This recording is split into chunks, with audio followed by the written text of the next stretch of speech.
Hello everyone, welcome to my another mini vlog আৰু এফালে মই বহুত দিনৰ মূৰত আজি কলেজ আহিছো।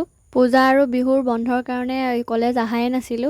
প্ৰজেক্ট দুটা আজি জমা দিব লগা আছিল, সেইবাবে আমি লগে লগে আহি পাই দোকানলৈ বুলি আহিলো, মানে ফ্ৰন্ট পেজ কিটা বনাই ললো। জমা দি পেলে আমি আকৌ কেন্টিন গলো কিবা এটা খাওঁ বুলি। আজি তেনেকে ক্লাছ নাছিলে, সেইবাবে 2টা বজাত ঘৰলৈ আহিলো। আহি 5 লিট বস্তু দুটামান ল'ব লগা আছিল, সেইকিটা ললো। আৰু ঘৰ আহি পাই কাম বন কি আছিলে সব কৰি মিলিলে অলপ জিৰালো আৰু এফালে আন্ধাৰে হ'ল। তাপা আমি সন্ধিয়া সময়ত চাহ খাবলৈ মই ৰিং পাপৰ ভাজিলো। চাহ তা খাই লৈ এফালে আজি মই সোনকালে ভাতকিটা বহাই দিলো। এফালে বগৰী পেকেটটো খাই মোৰ জিভাৰ অৱস্থা চাওকচোন, গোটেই একদম ৰঙা ৰঙা হৈ গ'ল। তথাপিও খাই বহুত ভাল লাগে।